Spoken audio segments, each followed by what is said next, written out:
Good morning.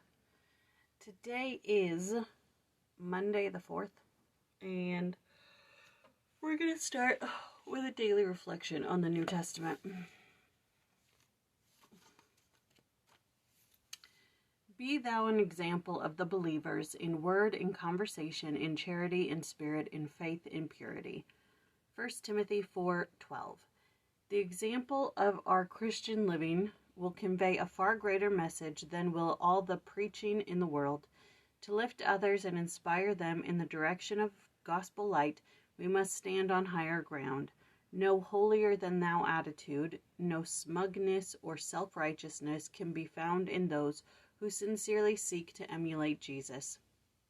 True followers of the Master strive daily to do as he would do. As his followers, we can not do a mean or shoddy or ungracious thing without tarnishing his image, taught President Gordon B. Hinckley. Nor can we do a good and gracious and generous act without burnishing more brightly the symbol of him whose name we have taken upon ourselves. Our lives must become a symbol of meaningful expression, the symbol of our declaration of our testimony of the living Christ, the eternal Son of the living God. My eyes won't focus this morning. Okay. Today is Revelation chapter 1. And I did do what I said I was going to do, and I got some context for this yesterday. I listened to the Unshaken podcast, but only the first half hour. Once he started to get into chapter 1, I turned it off. I don't know what it is about me that I can't listen to the whole thing. I don't know what it is about. I'm not going to say anything because I don't want to ruin it for anybody else who watches and who likes it. But I listened to the first half hour, and he did give some great context into the book of Revelation. Okay, first off, he says it's the book of Revelation, not Revelations. There's only one revelation, and it is a revelation from beginning to end. From the beginning of time to the end of time. And something else that he said that I liked was that the book of Revelation is not for us to discern when the signs happen. Okay, this thing happened here and this thing happened here, and we can calculate the day when Christ is going to come. That's not the point of the book of Revelation. It is to find our place in the revelation. To, how did he say it? To not find out when it's going to happen, but find out if we're ready for it to happen, so to speak. That's not exactly what he said, but that's what I took from it. We don't need to pinpoint when it's going to happen, but if our hearts are ready, if we can do that. He also said that some people take it too literal. Christ spoke in parables. He spoke in, and he also said that Christ wrote this. It's the only book in the New Testament that Christ wrote. John, the Revelator, he wrote it, but it's a revelation from God, from Jesus. So he is actually the true author. And when he taught, he spoke in parables. He said, what was one of the examples? The lady at the well, drink my water and you shall never thirst. And she said, where's this water? Where can I get it? But he wasn't talking about water. And then when the disciples are like, should we go buy some meat? And he goes, I have meat that you know not of. And they're like, where'd you get this food? I didn't see you buy food. He wasn't talking about food. And so why should we take the book of Revelation literally word for word? So that's one thing. Another thing is that we should be able to find Christ on every single page. A scholar who went through it, who was it? Oh, was it Martin Luther or somebody? I don't know. They couldn't find Christ in the book of Revelation. And he said we should be able to find him. So that's one of the challenges we're going to find. And there was something else.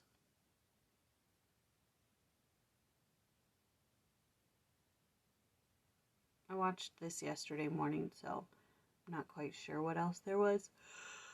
But those are some of the ones that I can remember. So that's the sort of the challenges of the book of Revelation. Is a one, it's not absolutely 100% literal. Christ never spoke 100% literal. And two, we should be able to find him on every single page. I think that's all I can remember. I think there was something else, but anyways, that's all I can remember. Okay. The verse I chose for my... Oh, he also said that the book of Revelation is not, a timetable or a time chart that you can mark down. It's a warning. It's meant as a warning to prepare yourselves for the coming of the Lord. That's what it's for.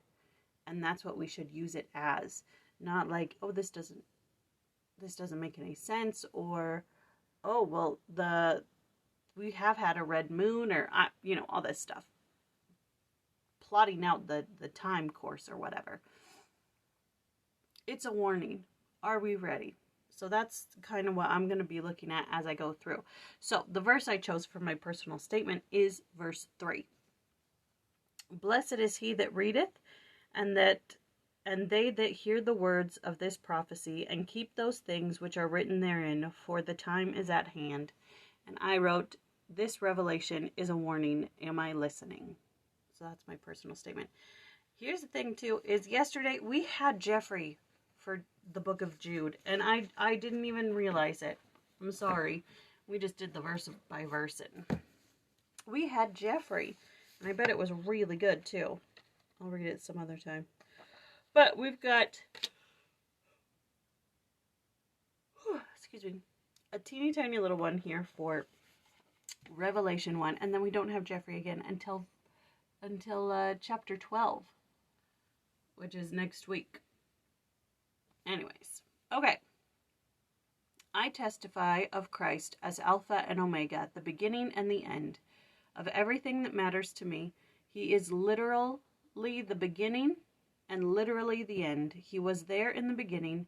He is there through the mortal journey, right up to these latter days, and he will be there triumphant in the end to rule as Lord of Lords and King of Kings.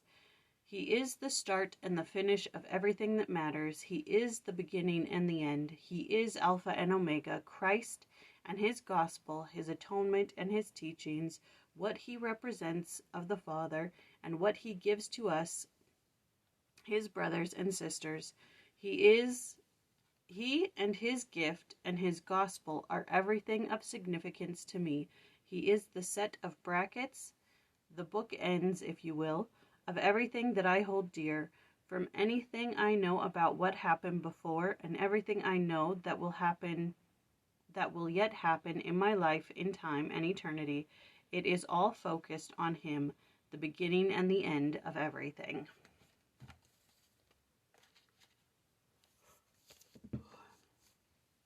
So with that in mind, going forward in the book of Revelation, I'm going to try to find Christ. I did see him in this chapter. He talks about being the Alpha and Omega. But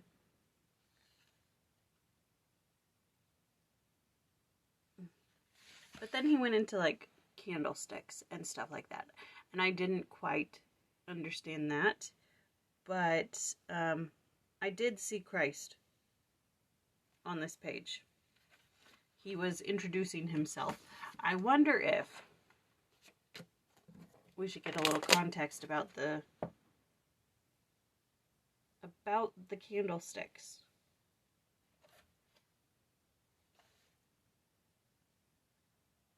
$305.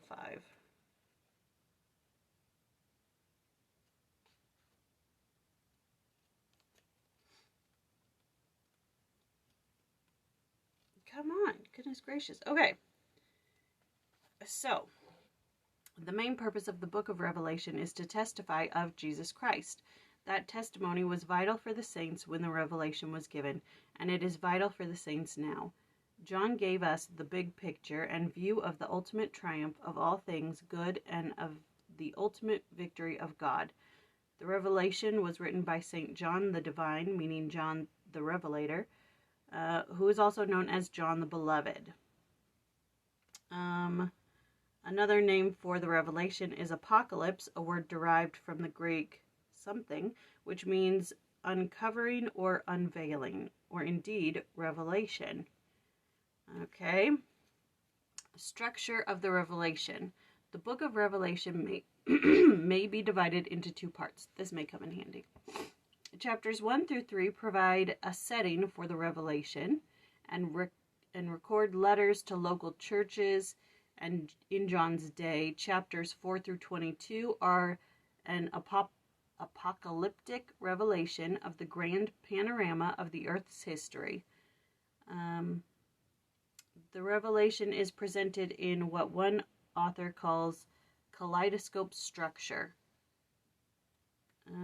Symbolic language or figurative language. We talked about that. That's all good. Understanding Revelation. Okay. Oh, wow. They give a lot of verse by verse. Oh, I remember the other thing. We won't get into the verse by verse, but I do recommend that if you can listen to the Unshaken podcast, that you do. He has so much information and knowledge on this subject that I could benefit from. But something he did say that I thought was interesting was that to understand the book of Revelation, or to kind of, we have to go to Nephi and his understanding of the tree of life, of his father's vision. When he's talking to the angel of the Lord, or the Lord, the angel says, you can't write everything you're going to see because somebody already has written this. And Halverson says, the brother of Jared, which is the sealed portion of the Book of Mormon, and somebody else will write this, meaning John the Revelator. So, the key, he's saying that possibly Revelation, the book of Revelation, is part of the portion of the sealed part of the Book of Mormon. That's his inference, which I thought was interesting.